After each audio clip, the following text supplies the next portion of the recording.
우리 오늘 하나님 말씀 신약성경 히브리서 13장 1절로 3절 말씀입니다.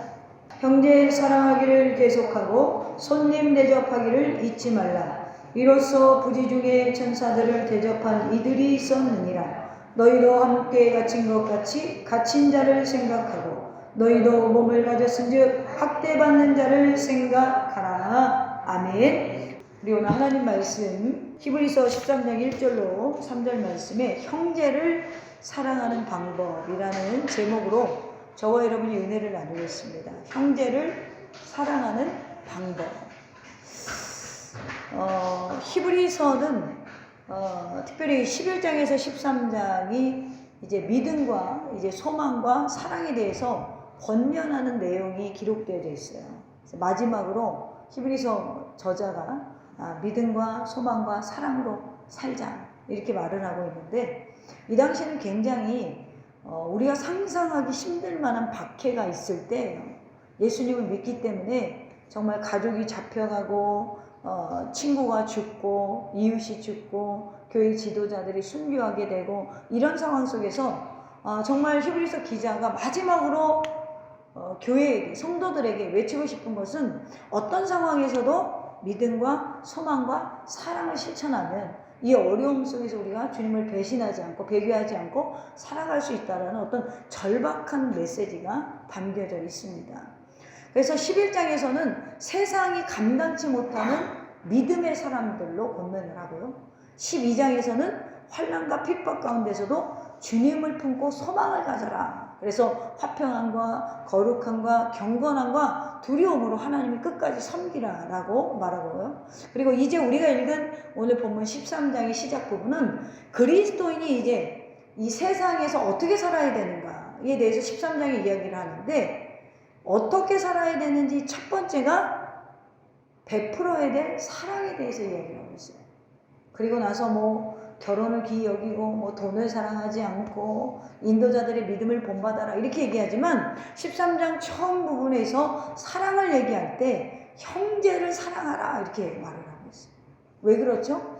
박해가 얼마나 심했겠어요. 그 당시 얼마나 힘들게 예수님 믿었겠어요. 근데 이 그리스도인들끼리 똘똘 뭉쳐서 서로가 짐을 져주지 않으면 그래도 신앙 지키기 힘든데 더 힘들어진다라는 거죠.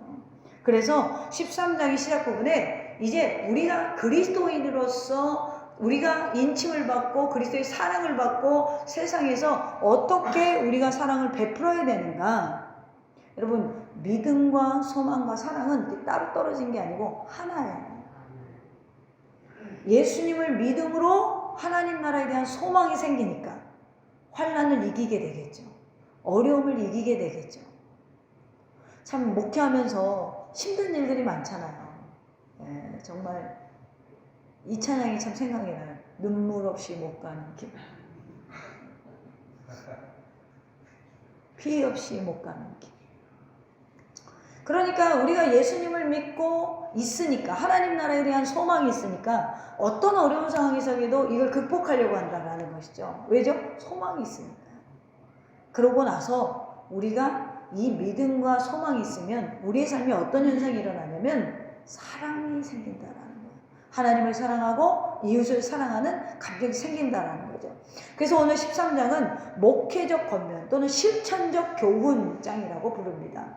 오늘 말씀은 이제 그리스도인으로서 우리가 세상에 실천해야 될 사랑에 대해서 세 가지 원칙을 가리키고, 이것이 우리가 형제를 사랑하는 방법론이 돼요. 첫째는 사랑을 계속하래요. 할렐루야. 계속하시기를 축복합니다.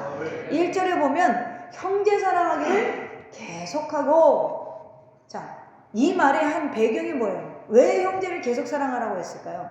이것은 당시 성도들이 굉장히 사랑하기 어려운 환경에 있었다는 거죠. 내가 안 잡히려고 다른 사람을 고발하고 이르고 그런 역사들이 일어났단 말이에요. 초대교회에는 두 가지 위험이 있었어요. 첫째는 외부로부터 오는 박해예요. 그러니까 당장 죽을 거예요. 예배하다 잡히면 죽어요. 이런 박해의 문제가 있었어요.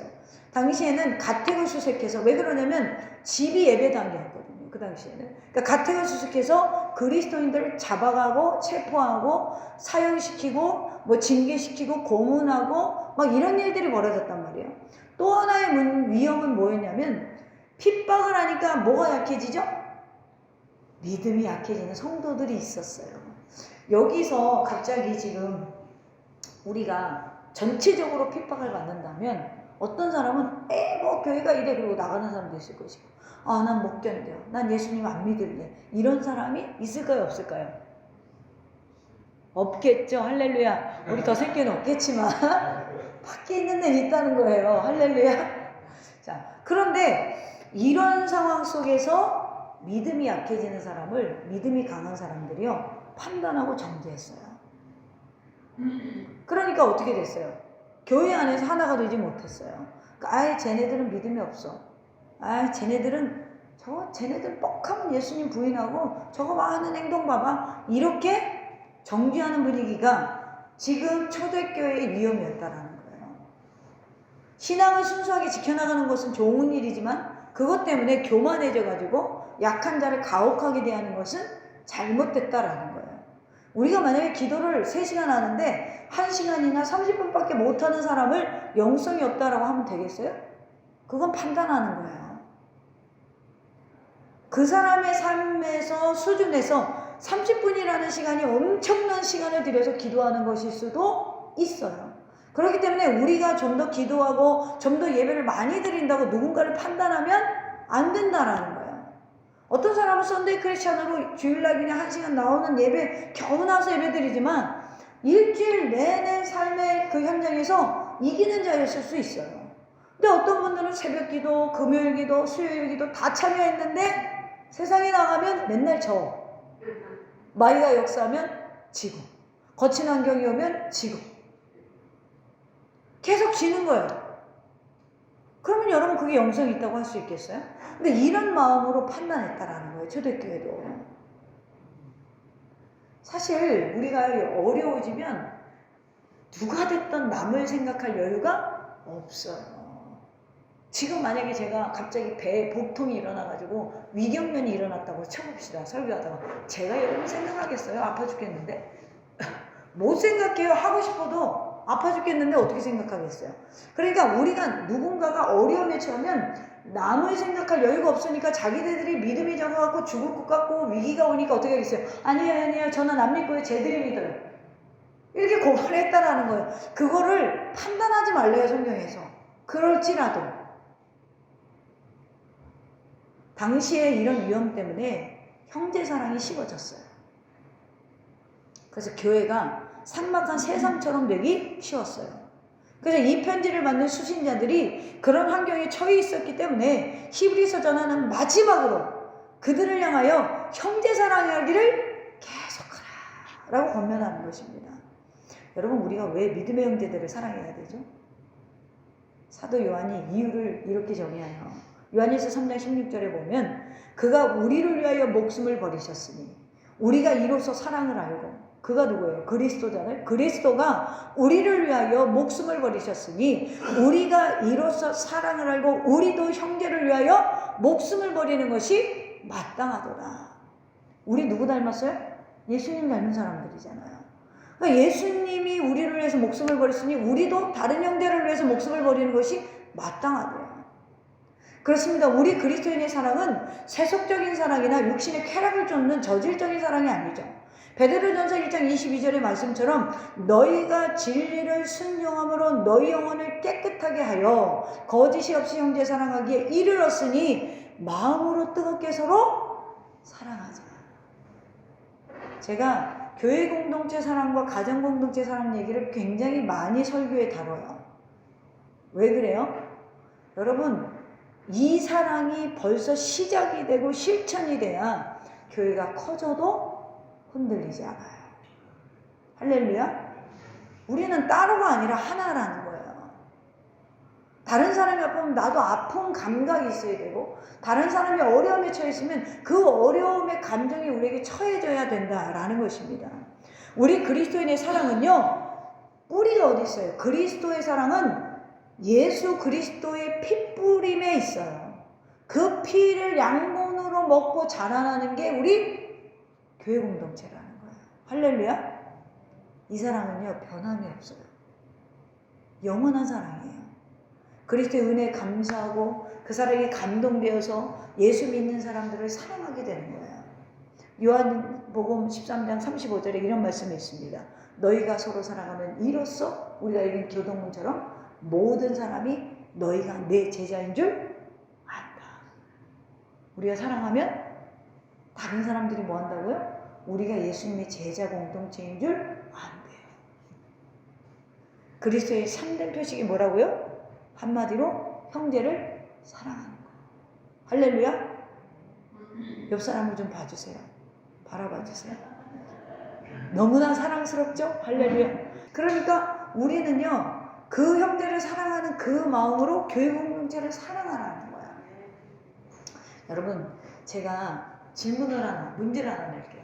그리스도인의 영성을 무엇을 보고 알 수 있을까? 1번 기도 분량, 2번 교회에서 봉사하는 모습을 보고, 3번 대인관계. 질문이 뭐라고요? 그리스도인의 영성을 무엇을 보고 알 수 있을까? 1번 기도 분량, 2번 교회에서 봉사하는 모습, 3번 대인관계.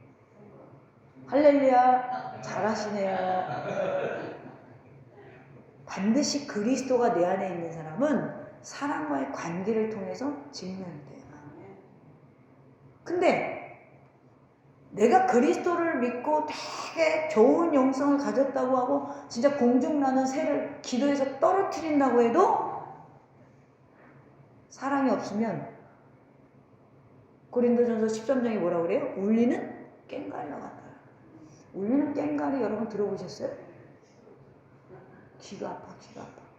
저는요 원래 국악을 좋아했어요. 그래서 어렸을 때 제가 국악을 하고 싶었어요. 우리 엄마가 말렸어요. 국악은 우상 숭배를 많이 한다고. 그렇게 좋은 거야. 그래서 나는 학교 갔는데 국거리 장단 무슨 장단 그게 너무너무 재밌어. 그래서 엄마 나는 이걸 너 그거는 우상 숭배를 많이 해서 안 된다고. 그런데 여러분 우리가 어떤 그 상황 속에서 이렇게 보면 참 우리 이 모습이요 관계를 통해서 설명이 되는데, 이 관계를 통해서 설명이 되고 증명이 되는데, 아무리 내가 은사가 다양해서 정말 교회 안에서 달란트가 다양해서 봉사를 하고 헌신을 해도 어떤 사람은요 나보다 잘난 걸 못 봐. 이게 뭐냐면 그리스도 중심적으로 살지 못한다는 관계가 증명이 되는 거예요. 여러분 예수님의 제자들이 제자를 세웠기 때문에 오늘 그 기독교가 존재하는 거예요. 우리가 우리 다음 세대를 제자로 양성하지 못하고 그들의 달란트를 개발해 주지 못하면 기독교는 가망이 있어요 없어요? 없어요. 지금 없기 때문에 가망이 없다고 그러는 거예요. 제가 보니까요, 제가 어떤 통계를 보니까 초등학교 때 기독교를 이탈할 확률이 몇 프로게요? 51%가 초등학교 이전에 기독교를 이탈한다는 거예요. 그래서 중학교, 고등학교까지 내가 몇 퍼센트인지 외우지 못했는데 다 합쳐서 85%가 넘어요. 그러니까 대학교 가기 전에 기독교를 이탈할 확률이, 이게 밖에 있는 불신자들 얘기하는 게 아니고 지금 믿고 있는 아이들 얘기하는 거예요, 여러분. 85%가 넘는다는 거예요. 통계를 냈는데. 심각하죠. 그러면 지금 크리스찬들 중에서 어린아이들이 몇 프로 남는다는 거예요? 나중에 나이 먹어서 여러분 나이쯤 남는 건 10에서 15%밖에 안 된다는 거예요. 그러니까 여러분 젊은 세대를 전도하려고 노력해야 되겠어요? 안 하겠어요? 제가요 젊은 세대가 전도주들은 어떻게 다 배웠나 봐. 어디서 가르쳐 주나 봐. 이 제스처가 다 똑같아요. 젊은 사람들한테 여러분 전도주 줘봐요. 그러면 됐어요. 그래서 우리가 전도주 주다가 저거 어디서 교육받고 나와. 다 손을 딱 이래요. 어떤 사람 말 안 하고 어떤 애들은 말하면서 됐어요. 딱 그래요. 그만큼 예수님 믿기가 젊은 사람들이 힘든 세대에 그럼 우리는 뭘 해야 될까요? 사랑을 실천하는 것밖에 없어요. 사랑에는 뭐가 있죠? 복음이 묻어져 있어요. 그리스도의 정신이 묻어져 있어요. 사랑하는 더스밀 가족 여러분, 교회는 서로 사랑하는 때 제자 공동체가 되는 거예요. 그 모습을 보고 세상 사람들이 우리에게 좋은 이미지 그리고 우리 안에 들어오고 싶은 마음이 생긴다라는 거예요. 서로 사랑을 실천하는 공동체가 될 때 모든 사람들이 저 사람들은 진짜 예수님의 제자들이라 라고 생각하는 거예요. 그러면 불신자들이 부러워하고 그 모임 안에 들어오고 싶어하고 그래서 전도가 되는 것입니다. 오늘날 기독교가 세상 사람들로부터 비난의 대상이 되는 것은 바로 이 사랑이 식어졌기 때문에 그래요. 우리가 맨날 싸우는 모습 보여주면 세상 사람들은 우리에게 부정적인 이미지 있습니다. 교회 가요. 하나님 나라를 우리 갑시다 하고서 실제로 사랑하는 게 돈이 되면요. 불신자랑 다를 게 뭐가 있어요? 여러분 어떤 명분과 이유든지 사랑이 없이 판단하고 정죄하고 미워하면 안 돼요. 그래서 하나님 방법이 아니에요. 모든 문제 해결의 기본 열쇠가 뭐냐? 사랑이라는 거예요. 그러므로 우리 더스밀교회와 여러분의 가정 모두 사랑으로 모든 문제를 해결하시기를 축복합니다. 두 번째로 오늘 형제 사랑하는 실천의 방법론 두 번째는 뭐냐? 손님 대접하기를 잊지 말라 가르쳐요. 2절에 볼까요?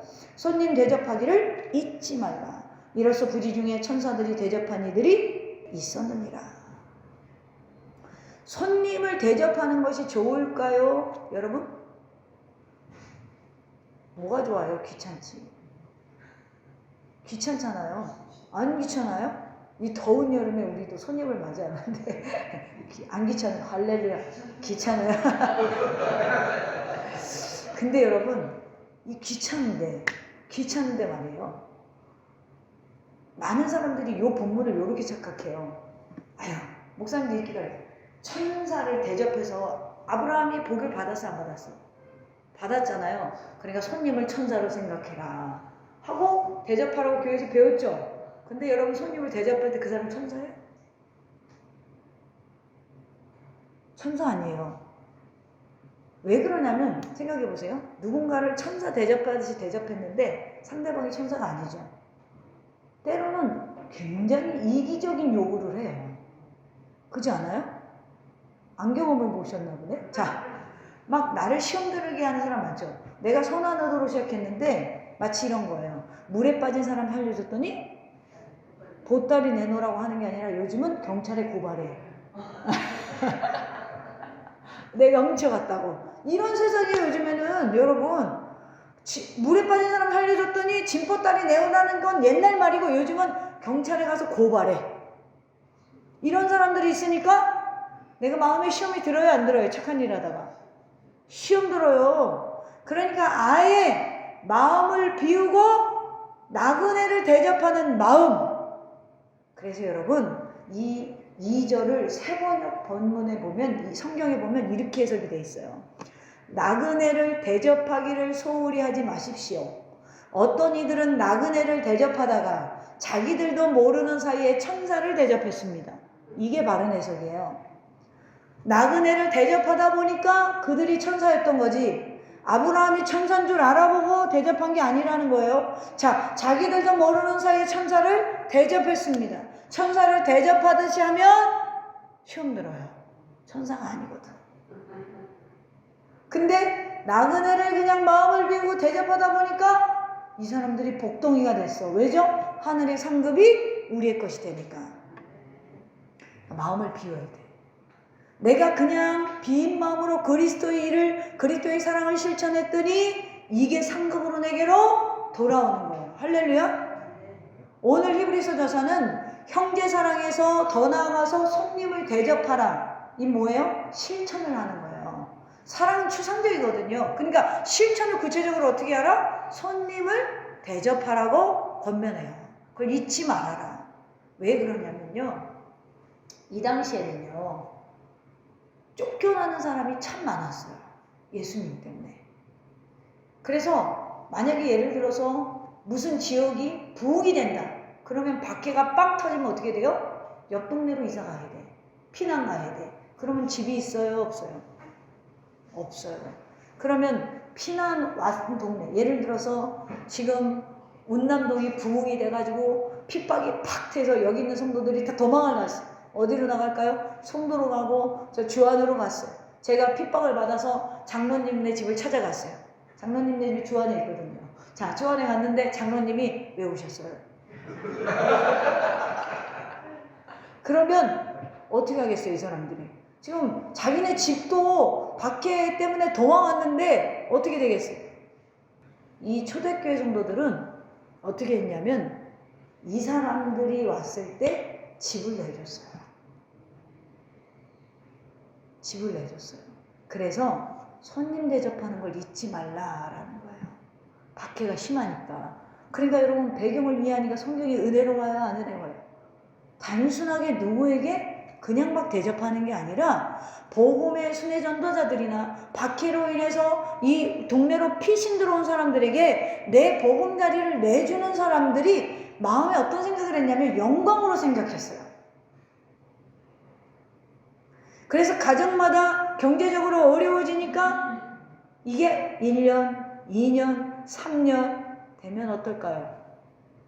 손님 대접하는 게 부담이 되겠죠. 그러니까 히브리서 기자가 야, 부담이 돼도 어려워도 손님 대접하는 걸 잊지 말라는 거예요. 왜요? 그렇게 대접하다가 어떤 사람들은 나그네를 대접했는데 천사였다. 그 얘기를 지금 하는 거예요. 여러분, 오늘 본문에서 손님 대접하기를 잊지 말라는 건 단순한 이야기가 아니에요. 내 삶의 희생과 헌신이 따라야 되는 대접을 이야기하는 거예요. 혹은 그 크리스찬을 내 집에 들였다가 나까지도 박해받는 위험이 있었어요. 왜 힘써야 된다고요? 나도 모르게 천사들을 대접하게 되기 때문에. 손님을 대접했는데 알고 보니 그들이 천사였다. 창세기 18장에서 19장에 보면 아브라함과 조카 롯의 이야기가 등장을 합니다.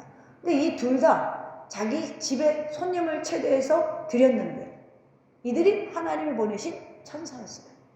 그래서 아브라함은 그 천사들로부터 1년 후에 사라가 아들을 낳을 것이라는 언약의 말씀을 듣게 되었고, 롯은 천사들로부터 소돔과 고모라가 불심판을 받을 것이라는 경고를 받고 천사들의 손에 이끌림을 받아서 구원을 얻게 되었습니다.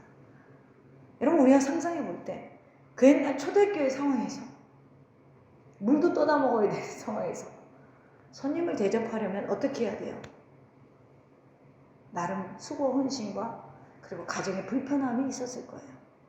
형제 사랑하는 것도 그렇지만 당시에 손님 대접하려면 가정을 오픈해야 됐습니다. 제가 지방에 있을 때 저희 교회가 이제 기도원이랑 같이 하니까 1년에 이제 12번 부흥회를 했어요. 일반 우리가 하는 기도원 집회 말고. 그리고 12번 부흥회라는 한 달에 한 번 한 거죠. 첫째 주에 하는데 외부 강사를 이제 기도를 해서 초빙을 합니다. 근데 이분들이 기도를 해서 부르신 분들이랑 영적인 분들이 많았어요. 영적인 분들이 호텔에서 자는 거 별로 안 좋아해요. 호텔은 음란 문화거든요. 그러니까 싫어해요. 부흥회 인도하러 왔으니까. 그럼 어떻게 해요? 우리 집밖에 없어, 따로 사는 사람. 우리 집을 내줘야 돼. 근데 제가 제일 싫어하는 게 뭐냐면 우리 집에 누가 오는 거예요. 저 어렸을 적에 이제 친구들이 저 세진이만 하고 이럴 때 놀러 오잖아요, 집에. 그러면은 문을 열고 여기 이렇게 서 있어. 그리고 왜 왔어? 들어오라는 소리를 미처 못해. 그러면 부르지 않아도 내가 그렇게 인기가 많아요. 우리 집까지 찾아와요. 내가 부른 게 아니에요.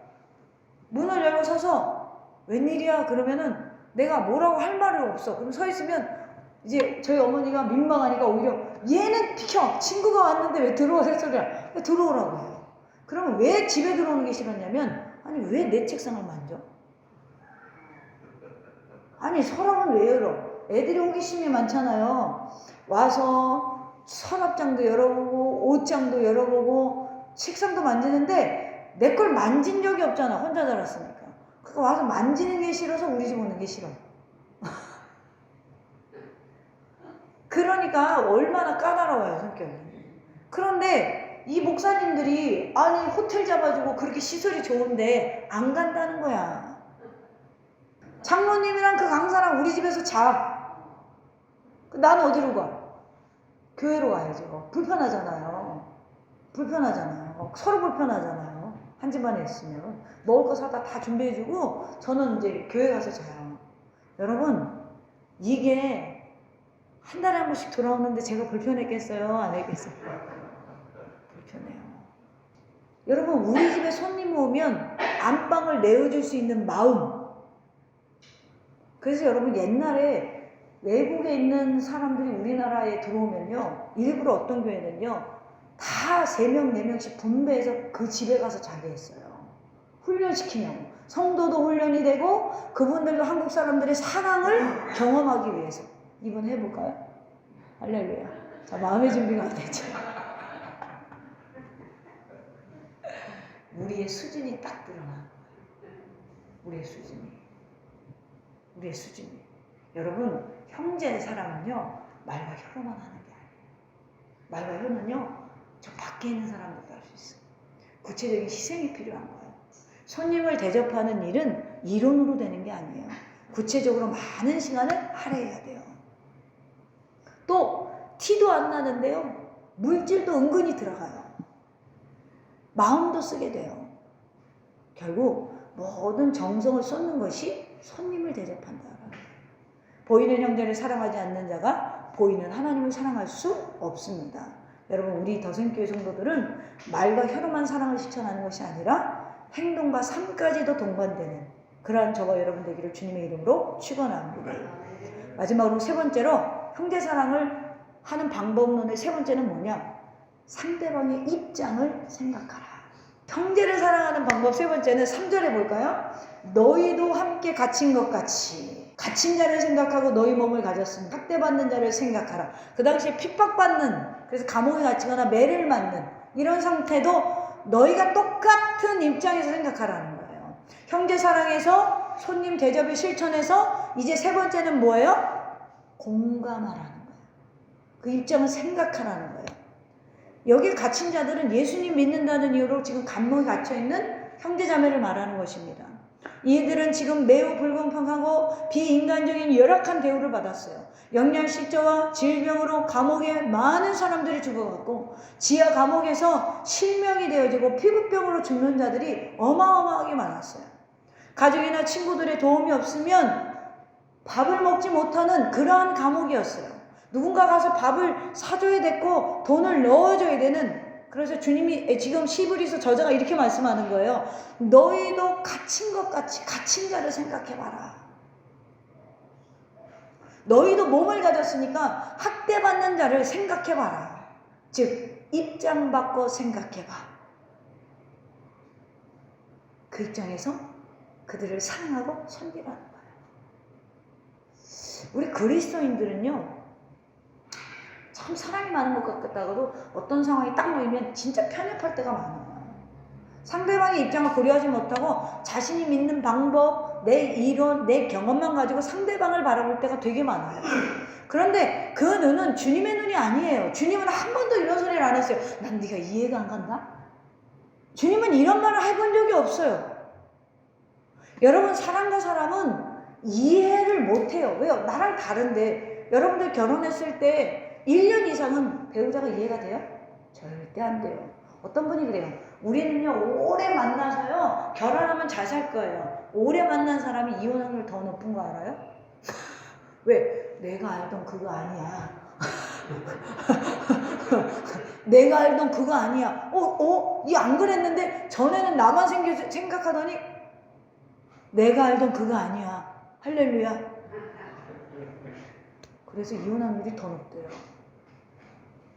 근데 아싸리 연애를 짧게 하면요, 이렇게 생각한대요.